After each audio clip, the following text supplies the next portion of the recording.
pleasure to be here. My name is Jeff F., and I'm a person in long-term recovery. I'm going to introduce to you, if you have not heard this man speak before, you're in for a real treat. He's dynamic, he's inspirational, and has been to so many people. He manages Chatham here with Gateway, and I say manage because the directors are actually the peers of the program. And you'll meet a few of us and learn that. We all have stories, and we're going to share them with you, and that's a pleasure for us, and thank you for letting us do that. So without any further ado, Bill Carruthers, my partner in crime.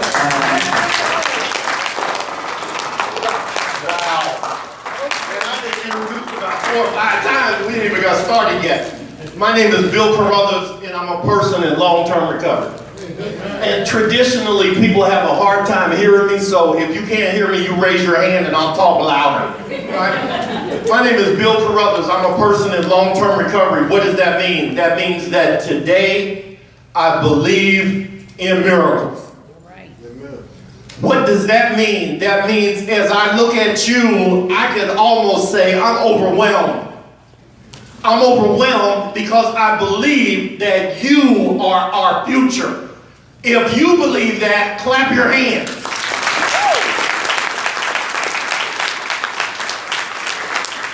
See, because I don't know what you specifically are going to do, but I know you're going to do something. And what you're going to do is going to be contingent upon what you believe. So what happened this afternoon or evening, whichever it is, man, this incredible thing. I can't even tell you how it happened. But I know that it had something to do with her, it had something to do with her, it had something to do with her, but mostly it had something to do with you. Because they wanted to bring you reality. They wanted to bring you something special. And so they came, and they thought that was going to be me, right? So that whole academic smart thing is maybe not what it's cracked up to be. But I do know where it was. I'm in conscious contact with it. And so before I get off to the cosmos, I would like to ask my partners to stand up. You. See, that's like a magic act. Y'all give them a hand, man. That's a dream team. You may not know it now, but you're going to know it in a minute. You're going to know who they are, you're going to know what they are, and you're going to know why I am so incredibly proud of them. My name is Bill Carruthers. I'm a person in long-term recovery, so let me give you a little backstory. My mother and father were in active addiction, and actually, my father was my mother's husband's brother. Y'all are smart enough to figure that out just like that in your head. Yeah, my father was Uncle Nick. And some kind of way, my mother's husband figured out that the baby they had was his brother's child. He wasn't happy, rarely are people happy when they discover that. And so he said to her, you and your other 5 kids are going to have to leave, or he's going to have to leave. And I was 2 years old at the time, and she made the decision, like most people in addiction, she made a decision, and they took me to an orphanage at 2 years old. And so I didn't have a plan yet. So I went into homelessness at 2, and while I was in the orphanage, it was in the Midwest, it was a home for Negro boys, and if you Google Bill Carruthers Recovery in Savannah, you'll be able to find that information. Because there's about 3 pages of YouTube stuff, and you can get that backstory for yourself. Needless to say, for the next 12 years, I was in an orphanage that was worse than being in prison, but I was a little boy. The first things I learned how to do was fight. And then very soon I learned how to steal, and I learned how to do all of those other things that came with that venue. And I will tell you, the first time that I beat somebody up and stole their shoes, I didn't do it because I wanted to have a fancy pair of Jordans. I did it because the only way that you could get another pair of shoes is that the hole in the bottom of your shoes had to be big enough that if you put cardboard in there, your foot and the cardboard came out the bottom. And when that happened, you could go to the person who was in charge and show them the hole, and they would get you another pair of shoes. I didn't say they would run off to Kmart or Walmart or the mall. They would go into this big box of shoes, and they would take the shoe that you had, and they would hold the other shoe up to it, and if it was the same size, that was your shoe. And then they would go in there and get another shoe, and I remember a time when the pair of shoes I got were not the same pair. They were not the same kind. I remember another time, and I was about 8 years old, between 7 and 8 years old. In the luck of the draw, I got a pair of cowboy boots. Man, that was a tough sale. I remember when I came out with the cowboy boots on, and I was kind of slipping and sliding, and the tips were turned up, and that's a popular school of thought today, but it wasn't then. And when I came out, hysterical laughter ensued. And I realized right then that I think I probably had 10 fights that day. And it was probably about the 7th or 8th fight I said that if I win, whoever I beat up, I'm going to take their shoes. See, where I came from, you would fight, and it didn't even matter if you won or not. You may not even have an expectation of winning, but you just know that you can't lose. That's a conundrum. That's a fancy word. I learned that from Gene. But anyway, so I say that to say this. It was somewhere around the time that I was 7 or 8 that I had been looking for my mother, my family, for my birthday, for my name. I had been looking for all of those civil liberties that you've had your whole life. I was looking for mine. And it wasn't coming. And where I was at in Kansas, a home for Negro boys basically meant that farmers from the surrounding area would come to that place, give the administrators money, and they would give you a deed to a son, and you could take your sons back and work on the farm. Yeah, that's the Midwestern version. You can do the math in your head, right? Y'all are smart. If you can do math in your head, just shake your head like this. Okay, there you go. So, you know, and when I ask you, because they didn't tell you this was an interactive thing, I'm sure, but it is.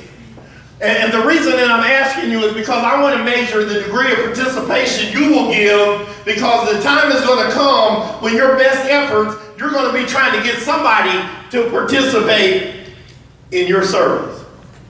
And so, you know, I guess you reap what you sow. But anyway, that's another story. So anyway, it was around that same time, 7 or 8, something like that, I realized that I had been incredibly sad all along. It was like I had a hole inside me because I was waiting for something. And where I was at, it was not cool to cry. If you cried, the most hideous things would happen to you when the lights went out. So you learned not to cry. You learned not to feel the pain. You learned to find something else to do with it. And so it was somewhere between 7 or 8. I remember having some corn chips, Fritos corn chips, and some orange soda, Fanta orange soda, and I found me a place of refuge. And I sat down and I took a mouthful of the corn chips and I drank some orange soda with it. And I remember I closed my eyes and I transported myself from a place that wasn't where I was at. A place where the tears weren't streaming down my eyes. A place where I had a mother and a father and brothers and sisters, and I had toys. And I was a normal little boy. What I didn't realize is that was the first time that I got high. That was the first time I used an artificial substance to transport myself and associated the substance with the transfer. I didn't know it then. By the time, also while I was there, I got exposed to different means of getting money. Economics. You're going to find out in the services that you deliver that a pill won't always cure the problem. You're going to find out that the problem is bigger than you had originally anticipated. You're going to find out that the problem may be outside your scope of practice. And I sincerely hope that you will have the courage and the integrity to be driven by the top line and not the bottom line. Because the top line in all of those admirable documents is we the people. If you believe that we are the people, clap your hands.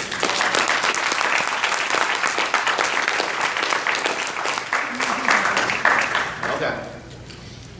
So it was somewhere around that time, I don't know, 8, 9, 7, something like that. I started working with the old guys in the bootlegger and running errands and pushing people's groceries at the store in the buggy and getting me a little change.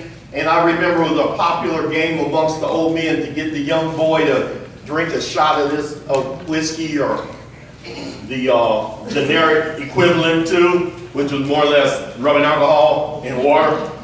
And they would laugh because if you're a real man, you can drink whatever is in your cup. If you're a real man, you can fight. If you're a real man, you don't cry. Wasn't long after that I was out there in the neighborhood and I ran into people who were robbing, and it was popular at that time to get a little boy and say, "Come here, little boy. This is what I want you to do. You stand here, you watch out for the police, and when we get through, we're going to give you $1. That was my first job, was lookout man. There were ladies, and I call them ladies of the night, ladies of ill repute. They would say, "Come here, little boy. I want you to take this money and I want you to put it inside your pants. And I want you to sit over there and you let me know if the police come. And no matter what happens to me, you just keep that money and I'll get it from you later." And I would sit there and I would watch. That was my second job. And I got a news flash for you, man. If you feel like you're a good person, clap your hands.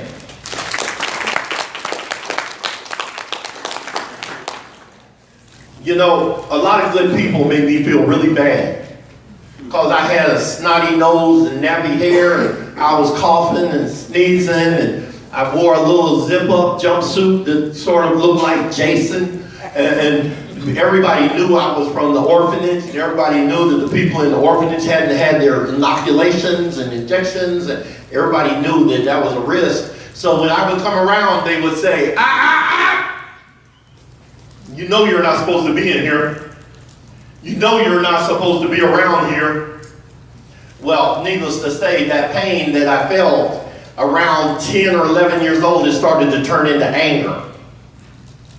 It started to turn into anger because I think by then I started to realize that my mama wasn't showing up. I realized that Santa Claus wasn't showing up. I had lost a couple teeth. I didn't get a chance to get them under the pillow, and I realized that the tooth fairy wasn't showing up. Because if he was, I'd have knocked all your teeth out and put them under my pillow. By the time I was 12, 13 years old, by then I already had a habit. I was shooting Talbans, Ribbons, Preludes, Heron. By the time I was 13, I joined up with a group of really bad kids. And I think they were 17 or 18. By the time I was 13 or 14, I was robbing good. I knew how my gun worked. I ran away from the Midwest and went to California. I went out in California and we just pretty much pillaged, robbed, stole. I was looking for you. I didn't care about you. I didn't care about anything because I didn't have anything to lose. There was nothing you could do to me that was worse than who I already was. I remember being 15 years old. I remember having a syringe in my arm, shooting some cocaine mixed with heroin, and shooting a .45 automatic beside my head so that I could hear the bells ring. I remember at that time I had a mohawk, had a dog collar on, and I didn't drink anything but Mad Dog or Wild Irish Rose. And that was the story of my youth. I already had a task force chasing me because as we came across the country, we did some really atrocious things to people. At 17, I ended up in jail, and a guy came from a diversionary program and said, you know what? We're going to give you a chance. And that's why I need a chance. And the reason he gave me a chance is because when they asked me what my name was, I told them it didn't matter. Because when I was 17 years old, I didn't know my name. I didn't know my real name. I didn't know what my real birthday was. And I was mad dog mean. I mean mad dog mean. You know, and so, but I don't want you guys to cry. That's not why they brought me here. I just want you to understand that some people are just playing the hand they got dealt. And those people, you're going to come into contact with them. And so when we talk about cultural competency, I want you to never forget that there's a subculture out there. And they don't think like you think.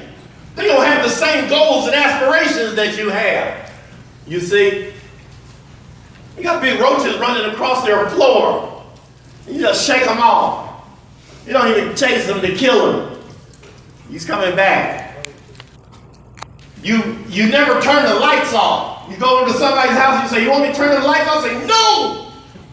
Because if you turn the lights out, all the roaches are going to come out and start crawling all over everybody. That's some people's reality. That's right. Some people don't eat meat, not because they're vegetarians, but because they can't afford meat. Those people have a different frame of reference for the word love, compassion, and caring, right? Are you with me? Yeah.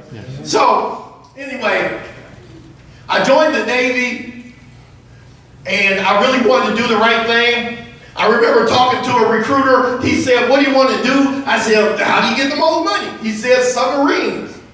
I said, well, shit, sign me up.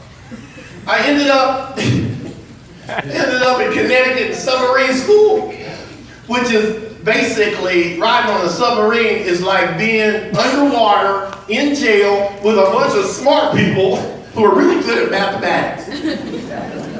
And that is not my paradigm.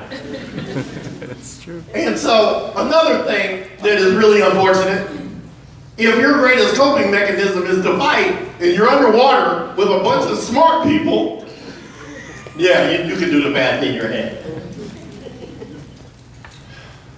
Needless to say, I was in the service for 3 years. The first year, I was pretty much in awe. I had absolutely no idea what I was doing the whole time. I just remember saying, where are we supposed to be at? Yeah. That's what I did most of the first year. The second year, I ended up stealing everybody's stuff. And the third year, I ended up in naval prison. And that was my illustrious career of working. So I spent about 15 years in prison. Let me go back. I was about 10 years old. I remember we went to a movie, and I saw that movie, James Cagney, where he was standing on top of the petroleum tower. Look, Ma, top of the world. Bam, and blew himself up. I remember when I saw that, I said, that's who I want to be. And I set out to be that. Unfortunately, or fortunately, I never got